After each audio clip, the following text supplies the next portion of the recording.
Toda esta expresión, cantidad de movimiento lineal,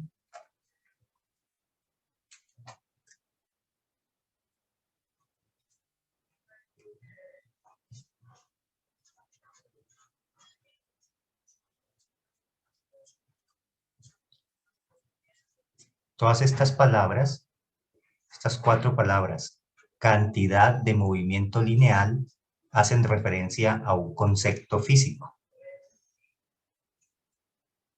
Entonces, tener mucho cuidado porque toda esta expresión es el nombre de una magnitud física. La cantidad de movimiento lineal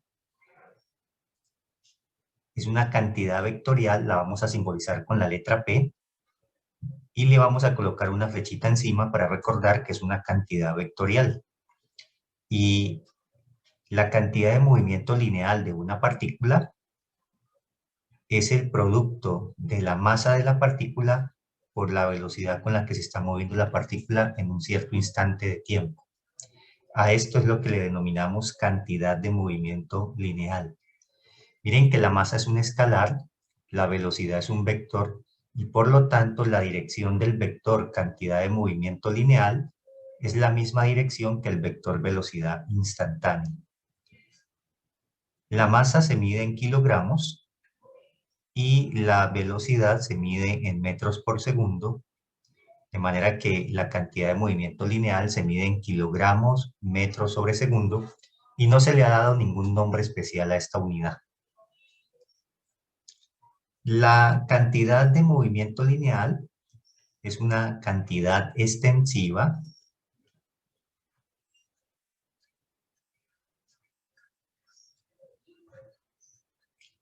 y esto quiere decir que si tenemos no una partícula, sino muchas partículas, entonces la cantidad de movimiento total de un sistema conformado por muchas partículas es la suma de las cantidades de movimiento de cada una de las partículas que esté conformando el sistema. Si el sistema está conformado por n partículas, entonces esta sumatoria iría desde i igual 1, que representa la primera partícula, hasta n, donde n representaría el número total de partículas que estén presentes en el sistema.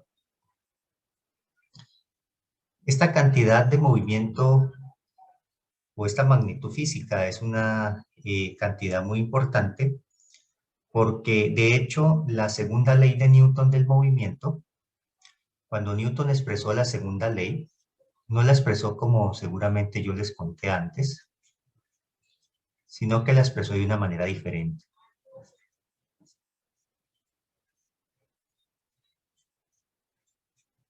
Newton expresó la segunda ley del movimiento de la siguiente manera, ¿no? Newton lo que afirmó es que la fuerza neta que actúa sobre una partícula,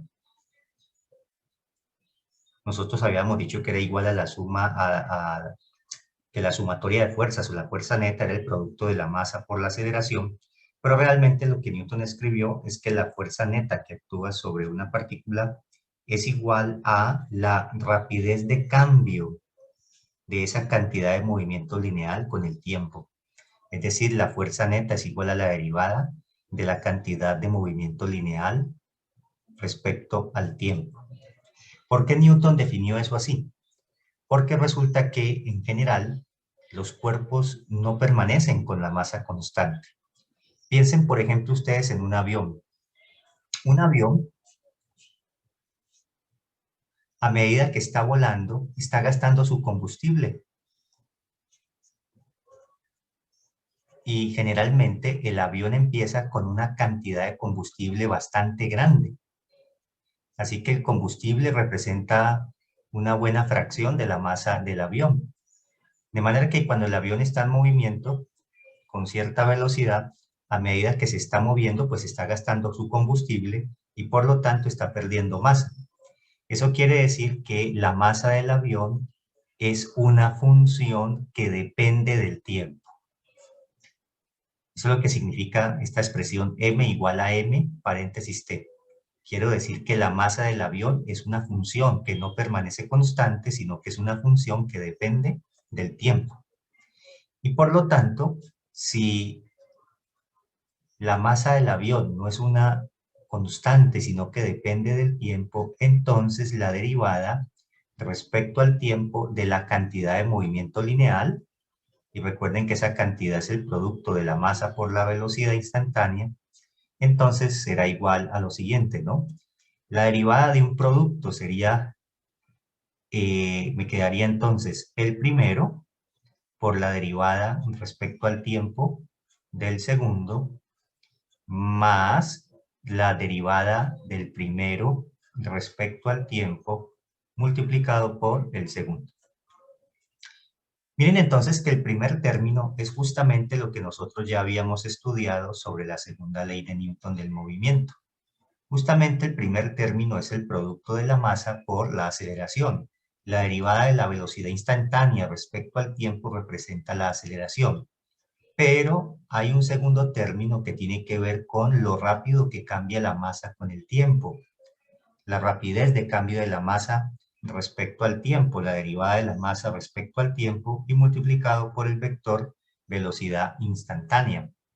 De manera que ustedes pueden apreciar que efectivamente si nosotros consideramos que el cuerpo se mueve con una velocidad constante, entonces con una masa constante, entonces la derivada de la masa respecto al tiempo pues será cero y nos queda solamente el primer término y por lo tanto la segunda ley de Newton del movimiento que ya habíamos presentado al inicio del curso, justamente cuando pensamos que los cuerpos no cambian su masa.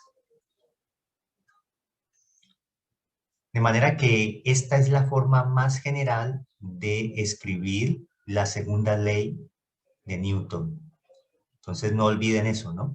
La fuerza neta es igual a la rapidez de cambio de la cantidad de movimiento lineal con el tiempo, porque en general no necesariamente los cuerpos permanecen con una masa constante.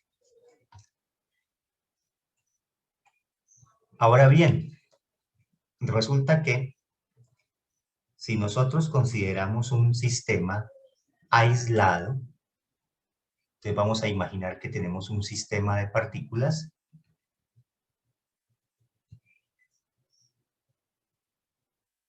y vamos a suponer que esto es un sistema aislado. Es decir, este es un sistema en donde las partículas que hacen parte del sistema no interactúan con nada que esté por fuera del sistema. Y vamos a considerar que tenemos dos partículas, una partícula de masa m1 que está interactuando con una partícula de masa m2. Hay una interacción entre esas dos partículas, puede ser gravitacional, eléctrica, bueno, de cualquier naturaleza. Vamos a imaginar entonces que solamente interactúan entre ellas, pero no interactúan con nada que esté fuera del sistema. Por lo tanto, entonces, la partícula 1 experimenta una fuerza que le está haciendo la partícula número 2.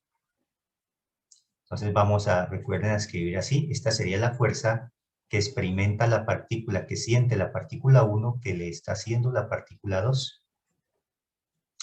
Y al mismo tiempo, la partícula 2 siente una fuerza, se siente empujada hacia la partícula 1 y esta sería la fuerza que experimenta la partícula 2 que le está haciendo la partícula 1. Y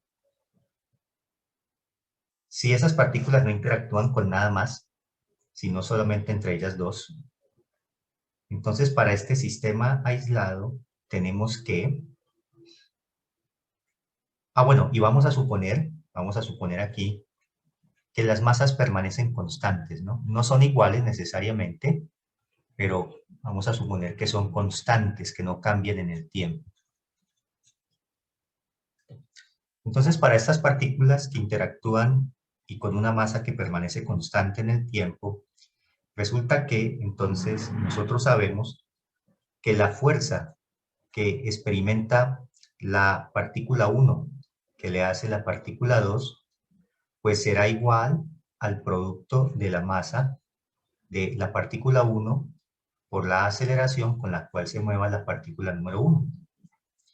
Y también la fuerza que siente la partícula 2 que le hace la partícula 1, pues va a ser igual al producto de la masa de la partícula 2 por la aceleración con la cual se mueve la partícula 2.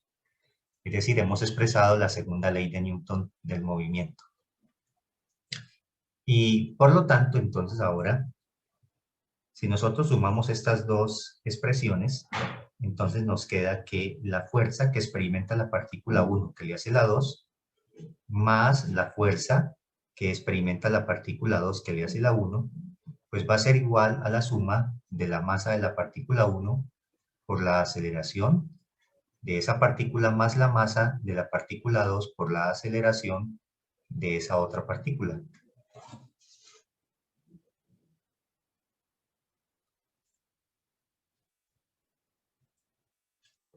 Pero resulta que, recuerden que estas interacciones satisfacen la tercera ley de Newton, la ley de acción y reacción.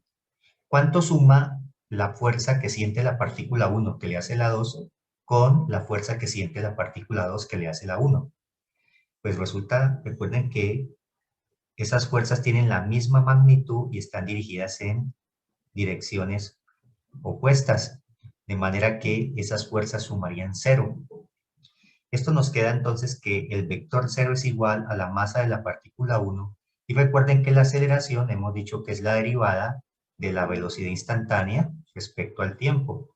Así que podemos ahora escribir estas aceleraciones en términos de las derivadas de la respectiva velocidad instantánea respecto al tiempo.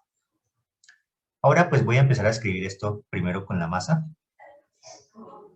Y resulta que como la masa es constante, entonces yo podría escribir más bien derivada respecto al tiempo del producto de la masa por la velocidad instantánea. De manera que esa ecuación de abajo la podemos escribir de esta manera.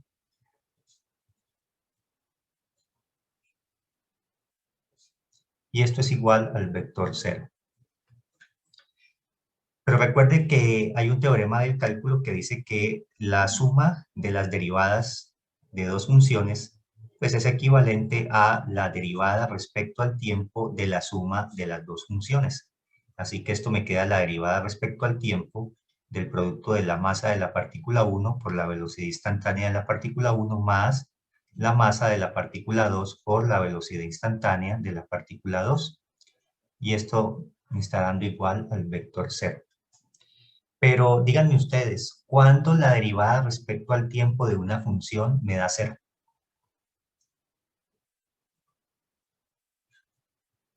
Cuando está ¿Cuándo? acelerando, cuando está ¿Cuándo? quieta, ¿no? Cuando No, está quieta, no. ¿no? En general, digo matemáticamente, ¿cuándo la derivada respecto al tiempo da 0 de una función? ¿Qué significa eso? Recuerden que la derivada respecto al tiempo Que representa es constante. No es constante, ¿no? que es una constante. Entonces miren que lo que está diciendo esto es que la cantidad de movimiento lineal, la suma de las cantidades de movimiento lineal de estas partículas, entonces es una cierta constante. Es decir, que la cantidad de movimiento total de este sistema aislado es una cantidad que permanece constante en el tiempo. Y ojo, miren esto, las partículas, por ejemplo, supongamos que solamente interactúan gravitacionalmente. Así que recuerden que la interacción gravitacional depende de la distancia de separación. Si ellas están separadas una cierta distancia r al comienzo, si esa distancia es grande, la fuerza es pequeña, así que la aceleración con la que ellas se van a mover es pequeña. Pero a medida que se acercan, la fuerza es más grande, así que ellas se van a mover con una velocidad más grande. De manera que lo que está diciendo esto es que las cantidades de movimiento lineal en cada instante de tiempo pueden tener valores distintos. En un cierto instante de tiempo, la cantidad de movimiento de la partícula 1 va a ser diferente a la cantidad de movimiento de ella un cierto instante posterior. Sin embargo, las cantidades de movimiento de cada partícula cambian, de manera que si usted las suma, siempre da para cualquier instante de tiempo la misma constante. De manera que entonces decimos que esa cantidad se conserva. Este resultado entonces no es más que el enunciado de la conservación de la cantidad de movimiento lineal. Decimos que se conserva. Y si hay una cantidad, una cierta magnitud física que se conserva durante los procesos, pues eso nos da una gran ventaja, ¿no? Es lo que nos permite hacer cálculos, cuentas sobre esos sistemas y poder predecir cómo se van a comportar. O si yo veo algo ahora, podría entender cómo estaban en el pasado. O puedo predecir cómo van a estar en el futuro. Entonces decimos que esta es la ley de conservación de la cantidad de movimiento lineal. Se me había olvidado mencionarles, también se usa la palabra latina momentum. A esa propiedad física también se le llama el momentum lineal.